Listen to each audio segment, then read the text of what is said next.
And fans of the show are so passionate, so I'm sure they're so excited to see you here at Comic-Con. And this season really sees a major vibe shift, it sounds like. What can you tell us about that and how the show is going to incorporate these musical moments? Yeah. It's a very musical show now. We've been working on a lot of songs. Lestat is a rock star now, and he's a brilliant songwriter. We've been spending a lot of time with Lestat, with his band. They will be doing some things in season 3. I don't know what I can say about that or can't say about that, but it's all very exciting.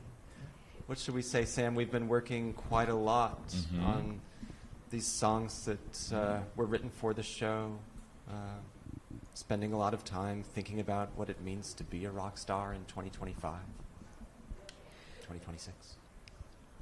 What conclusions did you come to, Sam Reed and Daniel Hart? Yeah, what conclusions did it come to? I don't really know. I mean, I think the question on our minds is, do people still care about rock and roll in 2026?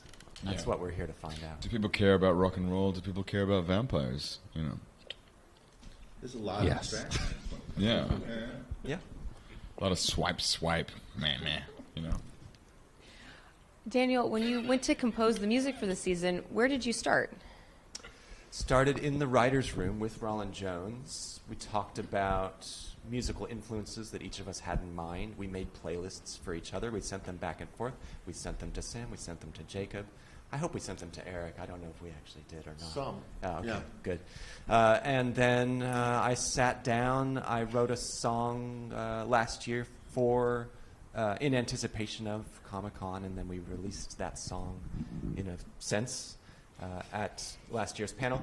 And then sat down and wrote down a bunch more songs, just sort of in the writer's room, talking to the writers, talking about plot, talking about ideas, what's important to keep in mind from Anne Rice's words that we want to bring not only into the show but also into the song lyrics themselves, what ideas are important for our specific take on these vampires. And then I went song after song after song, show them to Roland, yes, no, swipe, meh. It's all yes. It was all yes. It's all yes. There's no no. It was no. It was all yes. All yes. Yeah. And I read that some of the songs came first and then the script after. So how did the songs inspire the script? Sure.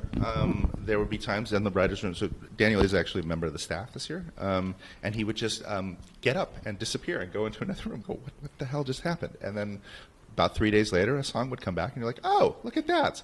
Listen to it and go, wow, we should build something around that. It's like no different than any pitch or a scene that someone's going to, it's like, this is a new building block for the show. And so we would absolutely, came in with your little French song. We're like, what is that? This is beautiful. What are we going to do with that? And we'd start building scenario around that so that the songs would organically move in. So not these things that were dropped in.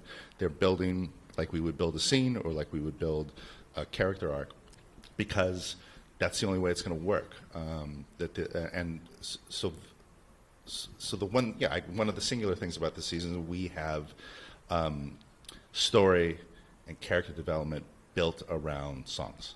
The songs are really meaningful, and that a lot of emotion are you sometimes underwrite because you know what this song is going to deliver, and so you want actually the story to sort of come to that moment and then release with the song.